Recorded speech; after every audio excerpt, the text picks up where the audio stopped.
yogis, and welcome to YogaTX. My name is Lauren, and today in this pose breakdown I'm going to walk you through tree pose.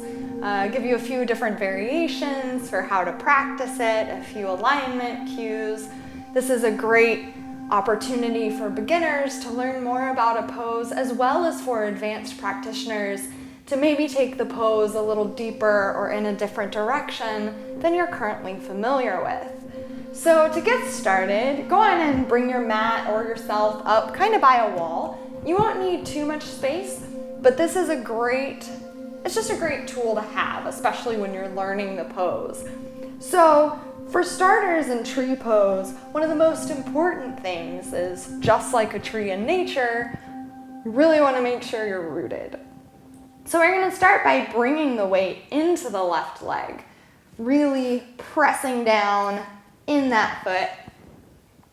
And from here, lift up through the thigh, through the psoas, through the core.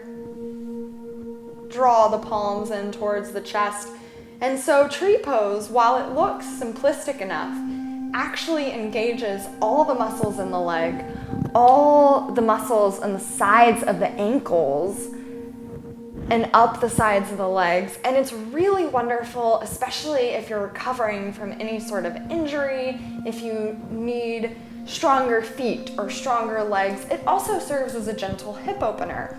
So now that we've got our left leg kind of firm, stabilized, rooted, we'll start to draw the hands into the heart center and start to bring the right toes kind of almost cup that heel, that ankle with the arch of your foot, the heel kind of right at the left ankle. And this is the first variation of this pose. So particularly if you're working on recovering from a foot injury or your balance feels a little off today, I recommend starting here, rolling the heart open, the gaze down at something that's not moving. And from here you can play with lifting the toes a little bit. Just come to the tippy toes, maybe lift it a little, work on building that strength. This is a great first step.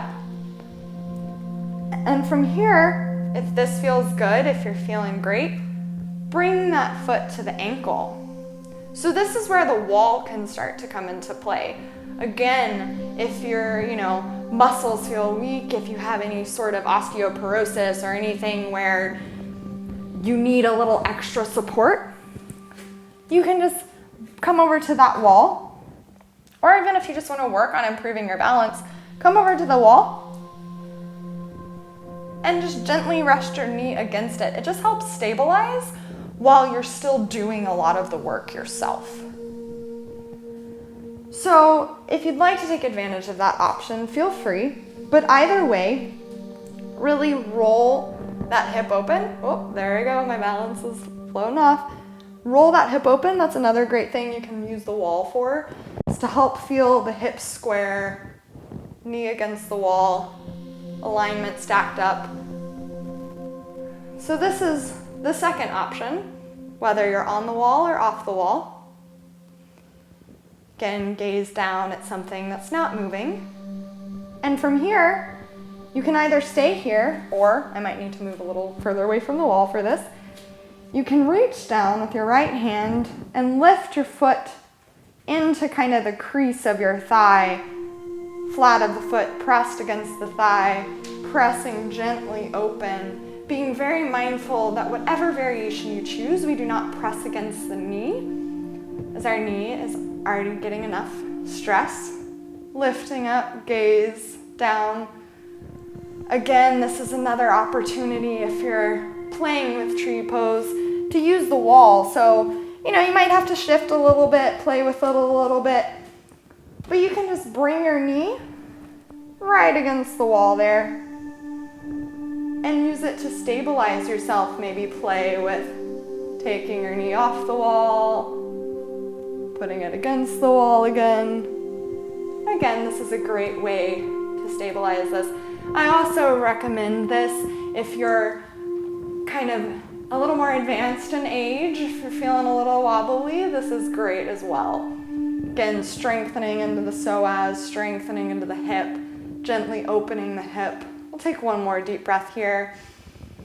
And exhale, release, shaking out the legs. And then you can practice on the other side as well.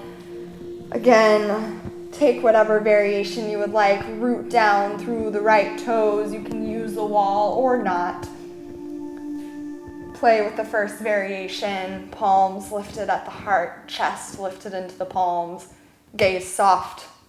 Play with lifting and lowering the toes, finding that strength, that balance. Bring the flat of the foot towards the side of the shin, using that gentle inward pressure with the flat of the foot to externally rotate, to open the hip. This serves as a gentle hip stretch. If you'd like to take it a little deeper, reach down for that left foot with the left hand, maybe wobble for a second. Press that foot into the thigh of the standing leg. Again, opening the heart, hips facing forward so that we're not swaying off to the side, but really rooted, grounded. Palms come to the center of the heart. We'll take one more deep breath here. Maybe playing with balancing against the wall if you'd like. And then exhale, release. Shake out the legs, shake out the arms. All right, well, thank you very much, yogis, for practicing with me today. I hope you learned a new technique, took your tree pose a little bit deeper. And if you like this video, be sure to check out my other pose breakdowns and the other videos on my playlist as well. And I hope to see you back practicing with me again soon. Thank you. Namaste.